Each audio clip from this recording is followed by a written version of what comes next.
السلام عليكم البنات ومرحبا بكم. نتمنى تكونوا كلكم بخير وعلى خير. اليوم ان شاء الله باذن الله غنقدم معكم صابلي بغوطون بكريمه الحامض. تجي هائله بزاف بزاف. بقاو مع المقادير وطريقه التحضير.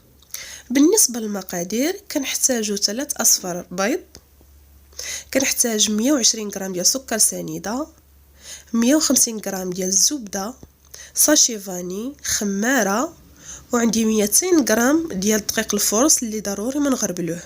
في اناء كنديروا الزبده اللي استعملت هنايا زبده حيوانيه ديال البواطه، وتكون بحراره الغرفه باش تسهل عليكم الخدمه، ماشي الزبده الخاصه بالاكل. كنزيد عليها سكر سنيده وساشي فاني، وكنطربوهم مزيان.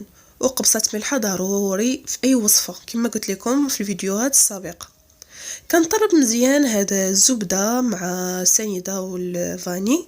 كما تشوفوا الزبده ديال البواطه كتكون يعني سهله في الخدمه ديالها، واساسا هذه الوصفه خصها الزبده هادي كتطرب لينا بكل سهوله، وضروري يعني تكون بحراره الغرفه. يعني ما ديروهاش يعني في الثلاجه وتخدموا بها، من الاحسن تكون يعني بالحراره ديال الغرفه.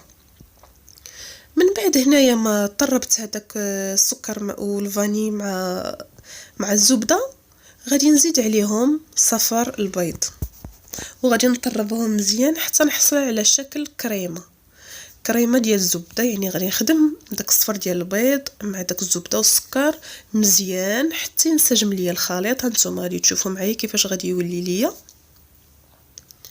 باش عاد كنكمل ليه باقي المكونات.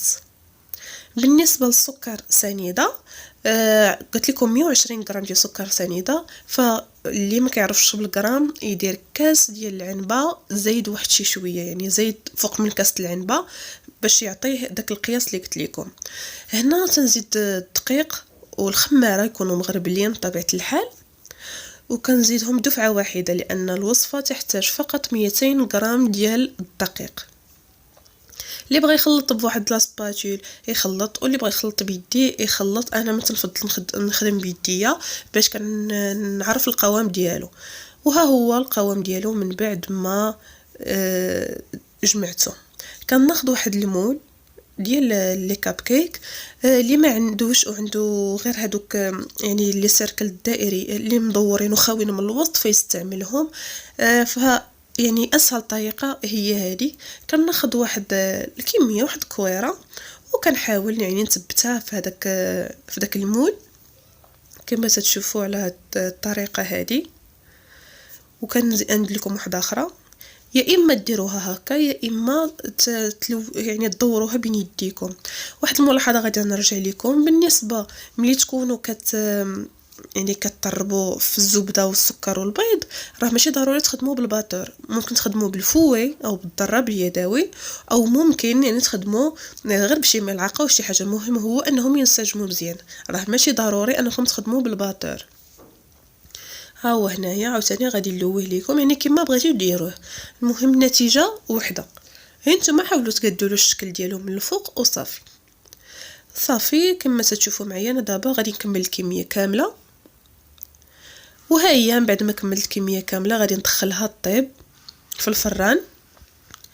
ها هي من بعد ما طابت ليا طيبتها على درجه حراره 180 وسخنت الفران من قبل. غادي نبدا تنزوقهم بكريمه الحامض اللي انا سبق لي درتها لكم. غادي تلقاو الوصفه في الرابط في يعني في صندوق الوصف. وغادي نبقى نشكلهم. ممكن ديروا اي كريمه نتوما بغيتوها، ليس شرط انكم ديروا كريمه ديال الحامض. صافي وكنزوقوها بهذا الشكل هذا. ممكن تستعملوا الغاناش ديال الشوكولات، ممكن تستعملوا كريم شونتيي، ممكن تستعملوا كريم باتيسري. يعني كاين العديد صراحه من الكريمات اللي ممكن انكم تستعملوا، يعني ليس شرط انكم تخدموا نفس الشيء اللي خدمت انا. صافي تنبقى يعني غادا كنزوق فيهم بهذا الشكل هذا، تيجيو زوينين ولذاذين وهشاشين من الوسط ديالهم. صافي نكمل يعني الكل بنفس الطريقه، وذوقوهم باي فاكهه عندكم. متوفره. وتبارك الله دابا حنا في موسم يعني موجود يعني الفواكه، الفريز موجود، تفاح موجود، كلشي يعني نديرو شويه شويه من الحاجه، واللي بغى يخليهم غير هكايا ماشي مشكل. من بعد كناخذ الفريز نديرو فوق من الكريمه باش يعطيني واحد الشكل. زدت عليه هنايا واحد شويه ديال التفاح وشويه ديال واحد الحبيبه ديال الفرامبواز صافي. وكناخذ الناباج وكندهنو فوق الديسير ديالي باش داك الديسير اولا يعطيني اللمعه، وثانيا الناباج كيحافظ ليا على الطراوه ديال الديسير ديالنا، والتفاح ما يكحلش ليا. صافي تنبقى غادا بهذا الشكل هذا. انا هنايا حاولت يعني نوريكم لي ديتاي وما حاولش نقطع بزاف باش تشوفوا معايا كلشي.